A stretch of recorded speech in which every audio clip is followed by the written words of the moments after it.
Oui, alors on a mis une dizaine d'années avant de publier cette étude, donc de 2005, on a commencé en 2005 jusqu'à 2015 où on l'a finalement publié, parce que manifestement c'était un sujet qui fâche.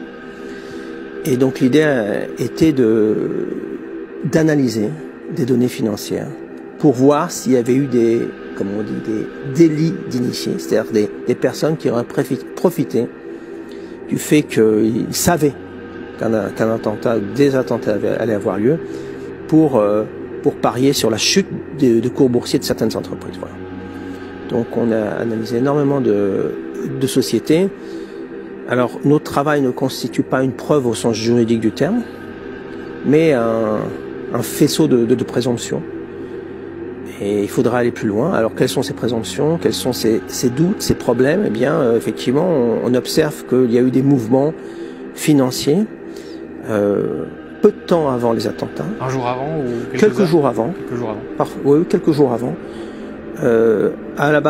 Sur la base de produits financiers complexes qui s'appellent les options de vente. Alors plus c'est complexe justement, moins les gens suivent, tout perdu. Et donc c'est l'avantage de ces personnes.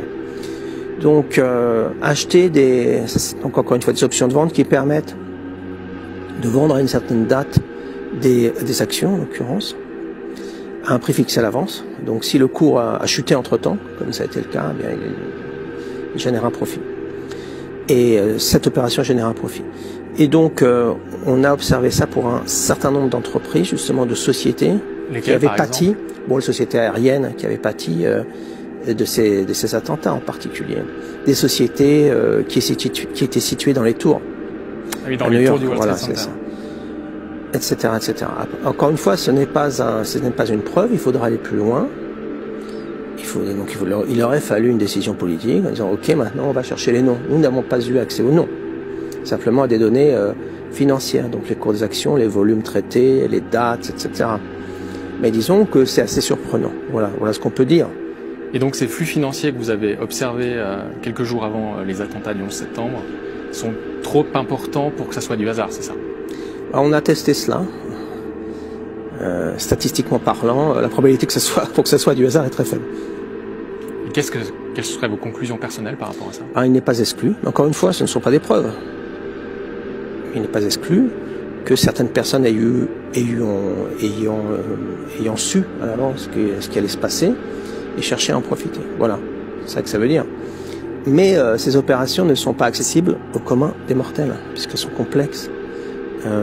Donc, à partir de là, il faut une certaine connaissance des marchés financiers, de ces produits, pour pouvoir comprendre, détecter, analyser ce qui s'est passé. Donc, il faut le vouloir. Et voilà, donc ça, c'est un exemple parmi d'autres. Donc, à partir du moment où certaines connaissances sont accumulées par certains individus au sein des marchés financiers, ils peuvent en profiter pour commettre des délits. Bon, alors voilà, ça, c'est un exemple emblématique.